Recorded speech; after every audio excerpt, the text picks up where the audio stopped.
Park ಅಲ್ಲಿ ಬೆಳಗ್ಗೆ ಆದ್ರೆ 100 ಜನ ಬರ್ತಾರೆ. ಮೊದ್ಲು ನಮ್ ಜನಕ್ಕೆ ಇಷ್ಟೊಂದು ಹೆಲ್ತ್ ಕಾನ್ಶಿಯಸ್ ಇರ್ಲಿಲ್ಲ. ಬಟ್ ಈಗ ಹೆಂಗಾಗ್ಬಿಟ್ಟಿದೆ ಅಂದ್ರೆ ಚಿಕ್ಕ ಮಕ್ಳಿಂದ ಹಿಡಿದು ದೊಡ್ಡವ್ರ ತನಕನು ಎಲ್ಲ ಆರೋಗ್ಯದಿಂದ ಓಡ್ತಾನೆ ಇದಾರೆ. ಒಂದ್ ಲೆಕ್ಕದಲ್ಲಿ ಅದು ಸರಿನೇ. ಈಗ ಹೆಂಗೆ ಕಾಲ ಇದೆ ಅದಕ್ಕೆ ತಕ್ಕಂಗೆ ಎಲ್ಲಾರು ಬದಲಾಗ್ಬೇಕಲ್ವಾ? ಹೌದ್ರಿ, ಎಲ್ಲ ಫಿಟ್ ಆಗಿರ್ಬೇಕು, BP ಶುಗರ್ ಬರಬಾರ್ದು ಅಂತ ಎಷ್ಟೊಂದ್ ಕಷ್ಟ ಪಡ್ತಾರೆ. ಇದೆಲ್ಲ ನೋಡಿದ್ರೆ ಒಂಥರ ಖುಷಿ ಆಗುತ್ತೆ. ಆದ್ರೂ ಒಂದ್ ಕಡೆ ಏನನ್ಸುತ್ತೆ ಅಂತಂದ್ರೆ ಭಯ ಆಗುತ್ತೆ. ಯಾಕಂದ್ರೆ ನಾವ್ ಎಷ್ಟೇ ಹೆಲ್ದಿ ಆಗಿದ್ರು ಒಂದೊಂದ್ಸಲ ವಿಧಿ ನಮ್ ಜೊತೆ ಹೇಗ್ ಆಟ ಆಡ್ಬಿಡುತ್ತೆ ಅಲ್ವಾ? ಏನೇ ಬೆಳಿಗ್ಗೆ ಫಿಲಾಸಫಿ ಮಾತಾಡ್ತಾ ಇದ್ಯಾ? ವಿಧಿ ಅಂದ್ರೆ ಎಲ್ಲ ಏನು? ಅದೇ ರೀ, ನಾವ್ ಎಷ್ಟೇ ಹುಷಾರಾಗಿದ್ರು ಅಷ್ಟೇನೆ ಕ್ಯಾನ್ಸರ್ ಅಂತ ಒಂದೇ ಒಂದ್ ಮಾತ್ ಕೇಳಿದ್ರೆ ಸಾಕು, ಅಲ್ಲಿ ತನಕ ನಾವು ಕಾಪಾಡ್ಕೊ ಬಂದಿರೋ ಆರೋಗ್ಯ, ಸಂಪಾದನೆ ಮಾಡಿರೋ ಆಸ್ತಿ, ನಮ್ ನೆಮ್ಮದಿ ಎಲ್ಲ ಹಾಳಾಗೋಗ್ಬಿಡುತ್ತೆ. ಮೊನ್ನೆ ಅಷ್ಟೇ ನನ್ ಫ್ರೆಂಡ್ ತಂದೆ ಎಷ್ಟು ಹೆಲ್ತಿ ಆಗಿದ್ರು ಅಂತಂದ್ರೆ ಅವ್ರು ಹೊಟ್ಟೆ ನೋವು ಅಂತ ಹಾಸ್ಪಿಟಲ್ಗೆ ಹೋದ್ರು ಅಷ್ಟೇ. ಡಾಕ್ಟರ್ ಕ್ಯಾನ್ಸರ್ ಅಂತಾನೆ ಹೇಳ್ಬಿಡದ, ಅದು ಫೈನಲ್ ಸ್ಟೇಜ್. ಹೌದು, ಇತ್ತೀಚಿನ ದಿನಗಳಲ್ಲಿ ಇದನ್ನ ತುಂಬಾನೇ ಕೇಳ್ತಾ ಇದೀನಿ. ಹೆಂಗೆ ಅಂದ್ರೆ ಕ್ಯಾನ್ಸರ್ ಅಂದ್ರೆ ಸಾಯೋದಕ್ಕಿಂತ ಅಲ್ಲಿಂದ ಡಿಪ್ರೆಷನ್, ಕೂದಲು ಉದ್ರೋದು, ಮನುಷ್ಯ ಹೆಂಗಾಗ್ಬಿಟ್ಟಿದಾನೆ ಅಂದ್ರೆ ಬದುಕಿದಾಗ್ಲೇ ಸತ್ತೋಗ್ತಾ ಇದ್ದಾನೆ. ಇನ್ನು ನಮ್ಮಂತ ಮಿಡಲ್ ಕ್ಲಾಸ್ ಜನ ಹೆಂಗಾಗ್ಬಿಟ್ಟಿದೆ ಅಂದ್ರೆ ಇರೋದ್ನೆಲ್ಲ ಮಾರಿ ಹಾಸ್ಪಿಟ್ಲ್ ಕಟ್ಟಿದ್ರು ಕೊನೆಗೆ ಮನುಷ್ಯ ಉಳಿತಾನೋ ಇಲ್ವೋ ಅನ್ನೋದು ಗ್ಯಾರಂಟಿ ಇಲ್ಲ. ಇದನ್ನೆಲ್ಲ ನೆನ್ಸ್ಕೊಂಡ್ರೆ ತುಂಬಾ ಭಯ ಆಗ್ತಿದೆ. ನಮಗೂ ಬೇಜಾರು. ಇದ್ರ ಬಗ್ಗೆ ಭಯ ಪಡ್ಕೊಂಡು ಕೂತಿದ್ರೆ ಏನು ಪ್ರಯೋಜನ ಇಲ್ಲ ಅಲ್ವಾ? ಟೆಕ್ನಾಲಜಿ ಎಷ್ಟೊಂದು ಮುಂದುವರೆದಿದೆ, ಇದಕ್ಕೇನ್ ಪರಿಹಾರನೇ ಅಲ್ವಾ? ನಾವು ಪ್ರಕೃತಿಯಿಂದ ಹೊರಗಡೆ ಬಂದಿರೋದೇ ತಪ್ಪು ಅನ್ಸುತ್ತೆ. ನಾವು ಮತ್ತೆ ಪ್ರಕೃತಿ ಹತ್ರ ಹೋದ್ರೆ ಎಲ್ಲ ಸರಿ ಹೋಗ್ಬೋದು ಅಲ್ವಾ? ಪ್ರಕೃತಿ ಕಡೆಗೆ ಹೋಗೋದು ಅಂದ್ರೆ ಏನು ಆಯುರ್ವೇದದ ಬಗ್ಗೆ ಮಾತಾಡ್ತಿರೋದು ನೀನು? ನೆನೆ ಯೂಟ್ಯೂಬ್ ಅಲ್ಲಿ ಒಂದು ವಿಡಿಯೋ ನೋಡಿದೆ. ಬ್ಯಾಂಗ್ಳೂರಲ್ಲಿ ಒಂದು ಆಯುರ್ವೇದ ಹಾಸ್ಪಿಟಲ್ ಇದೆಯಂತೆ. ಅಲ್ಲಿ ಕ್ಯಾನ್ಸರ್ನ ತುಂಬಾ ಚೆನ್ನಾಗಿ ಟ್ರೀಟ್ ಮಾಡ್ತಾರಂತೆ. ಯಾವ್ದೇ ಪೇನ್ ಇಲ್ದೆ, ಯಾವ್ದೇ ಕೀಮೋ ಇಲ್ದೆ, ಯಾವ್ದೇ ಆಪರೇಷನ್ ಇಲ್ದೆ, ಏನು ಪೇನ್ ಇಲ್ದೆ ಕ್ಯಾನ್ಸರ್ನ ಟ್ರೀಟ್ ಮಾಡ್ತಾರಂತೆ. ಹೌದಾ? ಆಯುರ್ವೇದಿಕ್ ಇಂದ ಕ್ಯಾನ್ಸರ್ ನ ಗುಣಪಡಿಸ್ತಾರ? ಇದನ್ನೆಲ್ಲ ಕೇಳೋಕ್ ಮಾತ್ರ ಚೆನ್ನಾಗಿದೆ. ಪ್ರಾಕ್ಟಿಕಲ್ ಆಗಿ ಇದನ್ನೆಲ್ಲ ಹೇಗೆ ಒಪ್ಕೊಳಕಾಗುತ್ತೆ? ಅಲ್ಲದೆ ಮಾಡರ್ನ್ ಸೈನ್ಸ್ ಇಂದ ಗುಣಪಡಿಸಕ್ ಆಗದಿರೋ ಕಾಯಿಲೆನ ಆಯುರ್ವೇದದಿಂದ ಗುಣಪಡಿಸ್ತಾರೆ ಅಂದ್ರೆ ಹೇಗ್ ನಂಬಕಾಗುತ್ತೆ? ಅದೇ ಡೌಟ್ ಬಂತು. ಅದಕ್ಕೆ ನಾನು ಗೂಗಲ್ ಅಲ್ಲಿ ಹಾಸ್ಪಿಟಲ್ ಬಗ್ಗೆ ಸರ್ಚ್ ಮಾಡಿದೆ. ಅಲ್ಲಿ ಕೊಡೋದು ರಾಸಾಯನ ಆಯುರ್ವೇದಿಕ್ ಟ್ರೀಟ್ಮೆಂಟ್ ಅಂತೆ. ಅಲ್ಲಿ ಎಲ್ಲಾ ಸ್ಟೇಜ್ ಪೇಷಂಟ್ಸ್ಗೂ ಟ್ರೀಟ್ಮೆಂಟ್ ಸಿಗುತ್ತಂತೆ. ಸೊ ನಾವು ಅಲ್ಗೊಂದ್ಸಲ ಹೋಗಿ ಬರೋಣ. ಸರಿ, ನೀ ಇಷ್ಟೊಂದು ಹೇಳ್ತಿದ್ಯಾ ಅಂದ್ರೆ ಹೋಗ್ ಬರೋಣ. ನಾವು ಮನೇಲೆ ಕುತ್ಕೊಂಡು ಭಯ ಪಡೋದ್ಕಿಂತ ಅಲ್ಲಿ ಹೋಗ್ಬಿಟ್ಟು ಯಾವ್ದು ಸತ್ಯ ಯಾವ್ದು ಸುಳ್ಳು ಅಂತ ನಾವು ಕ್ಲಾರಿಟಿ ಸಿಗುತ್ತೆ ನಮ್ಗೆ ಅಲ್ಲಿ ಹೋಗಿ ಬಂದ್ರೆ. ನಮ್ಮಂತ ಮಿಡಲ್ ಕ್ಲಾಸ್ ಜನಕ್ಕೆ ಅದಕ್ಕಿಂತ ದೊಡ್ಡ ವರ ಇನ್ಯಾವ್ದಿದೆ? ಬಾ, ಇವಾಗ್ಲೇ ಹೋಗ್ ಬರೋಣ. ನಾವು ಈಗ ಹೋಗ್ತಾ ಇದೀವಿ ನಿಜ, ಬಟ್ ನಂಗೆ ಒಂದು ಡೌಟ್ ಹಾಗೆ ಇದೆ. ನಮ್ಮ ಭಾರತದಲ್ಲಿ ಕ್ಯಾನ್ಸರ್ ಟ್ರೀಟ್ಮೆಂಟ್ಗೆ ತುಂಬಾ ಲಕ್ಷಗಟ್ಟಲೆ ಬಿಸ್ನೆಸ್ ಆಗೋಗಿದೆ. ಇನ್ನು ಕಾರ್ಪೊರೇಟ್ ಹಾಸ್ಪಿಟಲ್ ಅಂತೂ ಸ್ಟೆಪ್ಸ್ ಒಳಗೆ ಕಾಲಿಟ್ರೆ ಸಾಕು 1000 ರೂಪಾಯಿ ಬಿಲ್ ಮಾಡ್ತಾರೆ. ಅಂತದ್ರಲ್ಲಿ ಇವರು ಕಡಿಮೆ ದುಡ್ಡು ಅಂತಾರೆ, ನೋವು ಇರಲ್ಲ ಅಂತಾರೆ. ಇದೆಲ್ಲ ನಿಜನಾ? ಪಾಯಿಂಟು, ಕ್ಯಾನ್ಸರ್ ಪೇಷಂಟ್ ಸಾಯೋದು ಕಾಯಿಲೆಯಿಂದಲ್ಲ, ಅಲ್ಲಿ ಟ್ರೀಟ್ಮೆಂಟ್ ತಗೊಳಕಾಗ್ದೆ ಮತ್ತೆ ಆ ಪೇನ್ ನ ತಡ್ಕೊಳಕಾಗ್ದೆ ಅಂತಾರೆ. ಆದ್ರೆ ಇವರು ಪೇನ್ಲೆಸ್ ಟ್ರೀಟ್ಮೆಂಟ್ ಅಂತ ಹೇಳ್ತಾ ಇದಾರೆ. ಇದೇನಾದ್ರು ನಿಜ ಆದ್ರೆ ನಮ್ಮ ಮೆಡಿಕಲ್ ಹಿಸ್ಟ್ರಿಲೇ ಇದೊಂದು ದೊಡ್ಡ ವಿಷಯ ಆಗುತ್ತೆ. ಆದ್ರೆ ನೋಡೋಣ, ಅಲ್ಲಿ ಹೋದ್ಮೇಲೆ ಯಾವ್ದು ಸತ್ಯ ಯಾವ್ದು ಸುಳ್ಳು ಅಂತ ಗೊತ್ತಾಗೋದು. ನಾವು ತಿಳ್ಕೊಬೇಕಾಗಿರೋದು, ಅವ್ರ ವೆಬ್ಸೈಟ್ ಅಲ್ಲಿ ಚೆಕ್ ಮಾಡಿದಾಗ ಇಂಟಿಗ್ರೇಟೆಡ್ ಟ್ರೀಟ್ಮೆಂಟ್ ಅಂತ ಏನೋ ಹಾಕಿದ್ದಾರೆ. ಅಂದ್ರೆ ಇಂಗ್ಲಿಷ್ ಟ್ರೀಟ್ಮೆಂಟ್ ಜೊತೆಗೆ ಇದನ್ನ ತಗೊಬಹುದು. ಇದನ್ನೆಲ್ಲ ತಗೊಂಡ್ರೆ ಪೇಷಂಟ್ಸ್ ಗೆಲ್ಲ ಎಷ್ಟೊಂದು ಯೂಸ್ ಆಗುತ್ತೆ ಅಲ್ವಾ?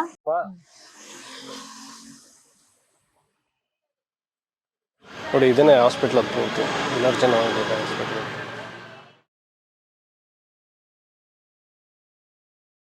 ಇದೇನಿದು ಎಷ್ಟು ಪ್ರಶಾಂತವಾಗಿದೆ. ಹಾಸ್ಪಿಟಲ್ ಅಂತಾನೆ ಅನ್ನಿಸ್ತಾ ಇಲ್ಲ. ನಾರ್ಮಲ್ ಆಗಿ ಕ್ಯಾನ್ಸರ್ ಹಾಸ್ಪಿಟಲ್ ಅಂದ್ರೆ ಹೊರಗಡೆ ಆಂಬುಲೆನ್ಸ್, ಸ್ಟ್ರೆಚರ್, ಅಳು, ಆ ದುಃಖದ ವಾತಾವರಣನೇ ಇರುತ್ತೆ. ಇಲ್ಲಿ ನೋಡಿದ್ರೆ ಎಷ್ಟು ಪ್ರಶಾಂತವಾಗಿ ಶಾಂತವಾಗಿ ಚೆನ್ನಾಗಿದೆ ಇದು. ಹೌದು, ಈ ಪ್ರಶಾಂತತೆ ನೋಡ್ತಾ ಇದ್ರೆ ಅರ್ಧ ಕಾಯಿಲೆನೇ ವಾಸಿ ಆಗೋಗಿದೆ. ಪೇಷಂಟ್ಸ್ ಗಳನ್ನ ನೋಡಿ ಎಷ್ಟೋ ಈಸಿಯಾಗಿ ಹೋಗ್ತಾ ಇದಾರೆ. ಅವರು ಭಯನೇ ಕಾಣಿಸ್ತಾ ಇದೆ ಅವ್ರ ಮುಖದಲ್ಲಿ. ವಾತಾವರಣ ಏನೋ ಚೆನ್ನಾಗಿದೆ, ಬಟ್ ಒಳಗೆ ಟ್ರೀಟ್ಮೆಂಟ್ ಹೇಗಿದೆ ಯಾರಿಗ್ ಗೊತ್ತು.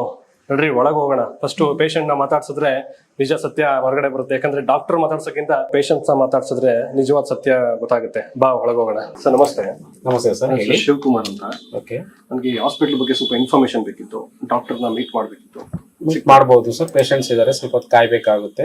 ಹೌದಾ? ಏನ್ ಟೈಮಿಂಗ್ ಸರ್ ಇದು hospital? So morning 10 o'clock start ಆಗುತ್ತೆ, 4 o'clock ವರೆಗೂ ಇರುತ್ತೆ ಕನ್ಸಲ್ಟೇಷನ್. Okay, admit ಮಾಡ್ಕೊಂತೀರಾ? ಇಲ್ಲಿ ಅಡ್ಮಿಷನ್ ಆ ತರ ಇಲ್ಲ, ಓನ್ಲಿ OPD ಬೇಸಿಸ್ ಇರುತ್ತೆ. ಓಕೆ, ಕನ್ಸಲ್ಟೇಷನ್ ಮೆಡಿಸಿನ್ಸ್ ಮಾತ್ರ ಇರೋದು. ಇಲ್ಲಿ ಮೀಟ್ ಆಗ್ಬಹುದು. ಪೇಷಂಟ್ಸ್ ಇದಾರೆ, ಸ್ವಲ್ಪ ಹೊತ್ತು ವೇಟ್ ಮಾಡಿ. ವೇಟಿಂಗ್ ಹಾಲ್ ಇದೆ. Okay, wait ಮಾತಾಡಬಹುದು.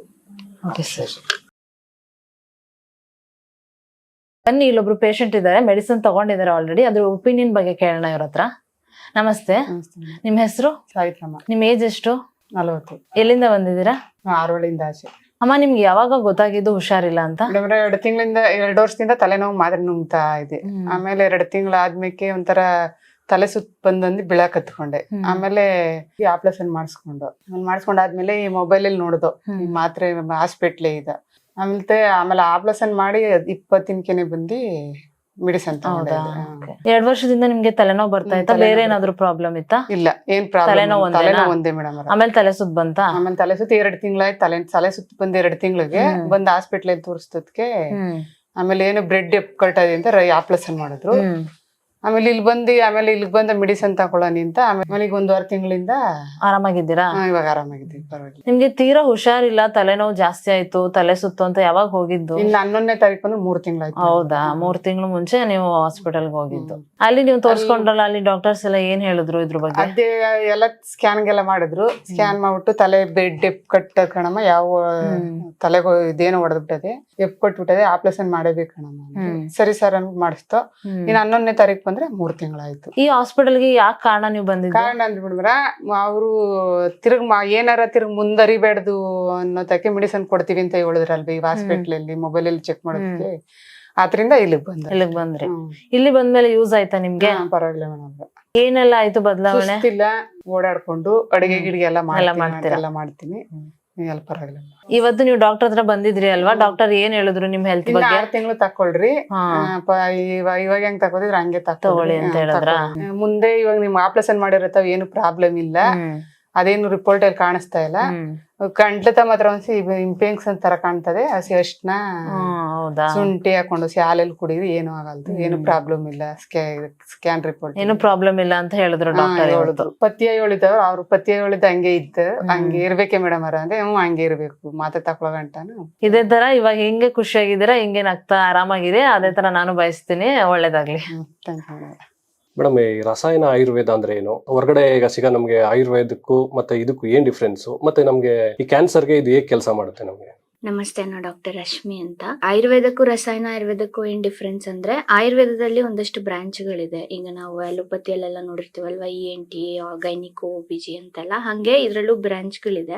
ಅದ್ರಲ್ಲಿ ಒಂದು ರಸಾಯನ ಆಯುರ್ವೇದ ಅನ್ನೋದೊಂದು ಬ್ರಾಂಚ್. ಅದ್ರಲ್ಲಿ ಮೇನ್ಲಿ ಏನಾಗುತ್ತೆ ಅಂದ್ರೆ, ನಮ್ ದೇಹದಲ್ಲಿ ಧಾತುಗಳು ಅಂತ ಇರುತ್ತೆ, ಟಿಶ್ಯೂಗಳು. ಪ್ರತಿಯೊಂದು ಟಿಶ್ಯೂಗೂ till the bone marrow reach ಆಗುವಂತ ಮೆಡಿಸಿನ್ಸ್ ಗಳನ್ನ ಕೊಟ್ಟಿರ್ತೀವಿ. ಅಂದ್ರೆ ತುಂಬಾ ಚೆನ್ನಾಗಿ ಪರ್ಮಿಯಬಿಲಿಟಿ ಇರುತ್ತೆ, ಮೆಡಿಸಿನ್ಸ್ ಒಳಗ್ ಹೋಗಿ ರೀಚ್ ಆಗುತ್ತೆ. ಸೊ ಈಗ ಕ್ಯಾನ್ಸರ್ ಅಂತರ ಫಾಸ್ಟ್ ಆಗಿ ಬೆಳೆಯೋ ಮೆಡಿಸಿನ್ಸ್ ಹೆಂಗೆ ಅಂದ್ರೆ, ಕ್ಯಾನ್ಸರ್ ಎಲ್ಲಿಂದ ಬೇಕಾದ್ರೂ ಉತ್ಪತ್ತಿ ಆಗ್ಬೋದು, ಯಾವ ಟಿಶ್ಯೂ ಇಂದ ಬೇಕಾದ್ರೂ, ಬೋನ್ ಅಲ್ಲಿ ಬರ್ಬೋದು, ಬೋನ್ ಮ್ಯಾರೋಲ್ ಆಗ್ಬೋದು, ಅಥವಾ ಮಾಂಸಖಂಡಗಳಲ್ಲಿ ಬೆಳಿಬಹುದು, ಎಲ್ಲಿ ಬೇಕಾದ್ರೂ ಆಗ್ಬೋದು. ಸೊ ಆ ಸೆಲ್ಗಳು ಎಲ್ಲಿ ಉತ್ಪತ್ತಿ ಆಗಿರ್ತೀಯೋ ಅಲ್ಲಿ ತನಕ ಹೋಗಿ ರೀಚ್ ಆಗುವಂತ ಮೆಡಿಸಿನ್ಸ್ ನ ನಾವು ಕೊಡೋದ್ರಿಂದ, ಮತ್ತೆ ಎಲ್ಲಾ ಟಿಶ್ಯೂಗಳದ್ದು ಆಪ್ಟಿಮೈಸೇಷನ್ ಆಗುತ್ತೆ, ಅದ್ರ ಕೆಲಸನ ಸರಿಯಾಗಿ ಮಾಡೋ ತರ ಮೆಡಿಸಿನ್ಸ್ ಇವುಗಳಾಗಿರೋದ್ರಿಂದ ನಮ್ಗೆ ರಿಸಲ್ಟ್ಸ್ ಕಾಣ್ತಾ ಹೋಗುತ್ತೆ ಈ ಟ್ರೀಟ್ಮೆಂಟ್ ಅಲ್ಲಿ. ತುಂಬಾ ಜನ ಅನ್ಕೊಂಡಿರ್ತಾರೆ ಆಯುರ್ವೇದ ತುಂಬಾ ಸ್ಲೋ ಆಗಿ ಕೆಲಸ ಮಾಡುತ್ತೆ ಅಂತ.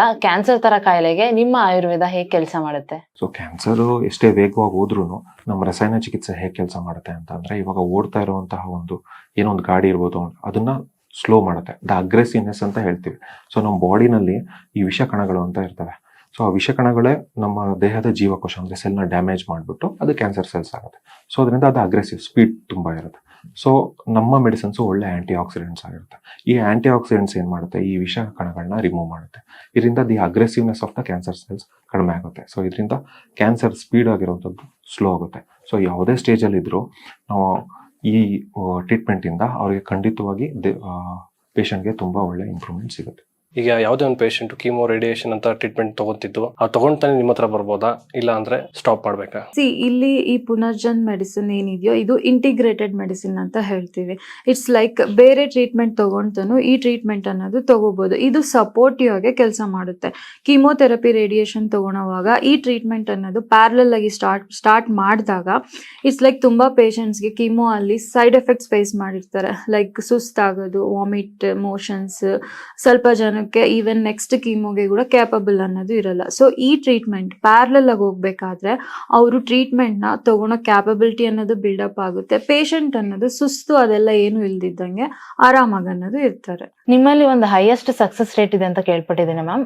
4 ಸ್ಟೇಜ್ ಇರೋ ಕ್ಯಾನ್ಸರ್ ಟ್ರೀಟ್ಮೆಂಟ್ಗೆ ನೀವು ಹೇಗೆ ಟ್ರೀಟ್ಮೆಂಟ್ ನ ಕೊಡ್ತೀರಾ? ಇವಾಗ ಆಲ್ರೆಡಿ ಮೆನ್ಷನ್ ಮಾಡಿದ ತರನೇ ನಾವು ಟ್ರೀಟ್ ಮಾಡೋದು. ಎಲ್ಲಾ ಧಾತುಗಳು ಅದ್ರ ಕೆಲಸ ಏನ್ ಹಾಳಾಗಿ ಮಲ್ಟಿಪ್ಲೈ ಆಗ್ತಾ ಇರುತ್ತೆ ಕ್ಯಾನ್ಸರ್ ಅಂದ್ರೆ, ಅದನ್ನ ನಾರ್ಮಲೈಸ್ ಮಾಡಕ್ಕೆ ಟ್ರೈ ಮಾಡ್ತೀವಿ. ಅದು ಒಂದು. ಇನ್ನೊಂದು ಏನಾಗುತ್ತೆ ಅಂದ್ರೆ, ಈಗ ಆಲ್ರೆಡಿ ತಗೊಳ್ತಿರೋ ಟ್ರೀಟ್ಮೆಂಟ್ ಇಂದ ಮತ್ತೆ ಅವರಲ್ಲಿರೋ ಕಾಯಿಲೆಯಿಂದ ಸುಮಾರಷ್ಟೇ ಸೈಡ್ ಎಫೆಕ್ಟ್ಸ್ ಬರ್ತಿರುತ್ತೆ. ಲೈಕ್ ಅವ್ರದ್ದು ಡೇ ಟು ಡೇ ಆಕ್ಟಿವಿಟಿ, ಊಟ ಮಾಡಕ್ ಆಗಲ್ಲ, ವಾಮಿಟಿಂಗ್ ಇರುತ್ತೆ, ನಿದ್ದೆ ಮಾಡಕ್ ಆಗಲ್ಲ, ಪೇನ್ ಇರುತ್ತೆ, ಈ ತರ ಎಲ್ಲ ಇರೋದ್ರಿಂದ ಅವ್ರದ್ದು day to day activity, quality of life ಹಾಳಾಗಿರುತ್ತೆ. ಮೇನ್ಲಿ 4th ಸ್ಟೇಜ್ ಅಲ್ಲಿ ಬರುವಂತ ಪೇಷಂಟ್ಸ್ ಗೆ ಇದಿಷ್ಟು ಕರೆಕ್ಟ್ ಆಗೋದ್ರಿಂದ ಅವ್ರ ಕ್ವಾಲಿಟಿ ಆಫ್ ಲೈಫ್ ಬೆಟರ್ ಆಗ್ತಾ ಬರುತ್ತೆ. ಸೊ ಅದರಿಂದ ಎಲ್ಲಾ ಸ್ಟೇಜ್ ಅಲ್ಲಿ ಇರೋ ಪೇಷಂಟ್ಸ್ಗೂ ಇದರಿಂದ ಅನುಕೂಲ ಆಗೇ ಆಗುತ್ತೆ. ಕ್ಯಾನ್ಸರ್ ಅಂದ್ರೇನೆ ಪೇನ್ ಅಂತ ಅನ್ಕೊಂತಾರೆ. ಇಲ್ಲಿ ಕೊಡೋ ಟ್ರೀಟ್ಮೆಂಟ್ ಪೇನ್ಲೆಸ್ ಇರುತ್ತಾ, ಪೇನ್ ಇರುತ್ತಾ, ಹೇಗಿರುತ್ತೆ? ಕಿಮೋಥೆರಪಿ ರೇಡಿಯೇಷನ್ ಅಂತ ತಗೊಂಡಾಗ ಎಲ್ಲಾರ್ಗೂ ಇರೋದು ಪೇಯ್ನ್. ಸೊ ಇಲ್ಲಿ ನಮ್ ರಸಾಯನ ಟ್ರೀಟ್ಮೆಂಟ್ ಅಲ್ಲಿ ಪೇಯ್ನ್ ಅನ್ನೋದು ಅಷ್ಟೊಂದು ಇರಲ್ಲ, ಪೇಯ್ನ್ ಅನ್ನೋದು ಆಗಲ್ಲ. ಇನ್ನು ಪೇಯ್ನ್ ರಿಡಕ್ಷನ್ಗೆ ನಾವು ಮೆಡಿಸಿನ್ ಅನ್ನೋದು ಸ್ಟಾರ್ಟ್ ಮಾಡೋದು. ಬಟ್ ಪೇಯ್ನ್ ಅಂತ ತಗೊಂಡಾಗ ಇಟ್ಸ್ ಲೈಕ್ ಸಡನ್ ಆಗಿ ತಗೊಂಡಿದ ತಕ್ಷಣನೇ ಕಮ್ಮಿ ಆಗಲ್ಲ, ಗ್ರಾಜುವಲಿ ಪೇಯ್ನ್ ಅನ್ನೋದು ಕಮ್ಮಿ ಆಗ್ತಾ ಬರುತ್ತೆ. ಕ್ಯಾನ್ಸರ್ ಮತ್ತೆ ಮತ್ತೆ ಬರುತ್ತೆ ಅಂತ ಭಯ ಇರುತ್ತೆ, ನಿಮ್ಮ ಹತ್ರ ಟ್ರೀಟ್ಮೆಂಟ್ ತಗೊಂಡ್ಮೇಲೂ ಕ್ಯಾನ್ಸರ್ ಮತ್ತೆ ಬರುತ್ತಾ? ಕ್ಯಾನ್ಸರ್ ಅಂತಕ್ಕಂಥದ್ದು ತುಂಬಾ ಒಂದು ಭಯಾನಕ ರೋಗ ಇರೋದಿಲ್ಲ. ಅದು ಏನೇ ಆದ್ರೂ ಮತ್ತೆ ಮತ್ತೆ ಬರೋ ಚಾನ್ಸಸ್ ಇದ್ದೇ ಇರುತ್ತೆ. ಬಟ್ ನಮ್ಮ ಮೆಡಿಸಿನ್, ಆಯುರ್ವೇದ ಮೆಡಿಸಿನ್ ಇರೋದ್ರಿಂದ ನಮ್ಮ ದೇಹಕ್ಕೆ ಶಕ್ತಿ ಕೊಡೋದ್ರಿಂದ, ನಮ್ಮ ರೋಗ ನಿರೋಧಕ ಶಕ್ತಿಯನ್ನ ಯಾವಾಗ್ಲೂ ಹೈ ಆಕ್ಟಿವ್ ಆಗಿ ಇಟ್ಕೊಳ್ಳೋದ್ರಿಂದ ಖಂಡಿತವಾಗಿ ನಮ್ಮ ಕ್ಯಾನ್ಸರ್ ಮತ್ತೆ ಬರೋದನ್ನ ಖಂಡಿತವಾಗಿ ದೂರ ತಳ್ಬೋದು. ಇಲ್ಲಿ ಕಾಸ್ಟ್ ವ್ಯವಸ್ಥೆ ಎಲ್ಲ ಹೇಗಿರುತ್ತೆ? ಮಿಡಲ್ ಕ್ಲಾಸ್ ಜನನು ಬಂದು ಇಲ್ಲಿ ಟ್ರೀಟ್ಮೆಂಟ್ ತಗೊಬೋದಾ? ಅಫೋರ್ಡಬಲ್ ಇರುತ್ತಾ ಅವ್ರಿಗೆ? ನಮ್ಮಲ್ಲಿ ಕೊಡೋ medicines comparatively very cost effective. Thank you. ಬೆಳಗ್ಗೆ ಪಾರ್ಕ್ನಲ್ಲಿ ನಾವು ಮಾತಾಡಬೇಕಾದ್ರೆ ಕ್ಯಾನ್ಸರ್ ಅಂದ್ರೆ ಒಂದು ಭಯ ಇತ್ತು, ಆದ್ರೆ ಇಲ್ಲಿ ಬಂದು ಡಾಕ್ಟರ್ ಹತ್ರ ಮಾತಾಡಿದ್ಮೇಲೆ ಮತ್ತೆ ಇಲ್ಲಿ ಪೇಷಂಟ್ಸ್ಗಳ ಕಣ್ಣಲ್ಲಿ ಒಂದು ಆನಂದ ನೋಡಿದ್ಮೇಲೆ ಅದಕ್ಕೆಲ್ಲ ಒಂದು ಉತ್ತರ ಸಿಕ್ತು ಅಂತ ಅನಿಸ್ತು.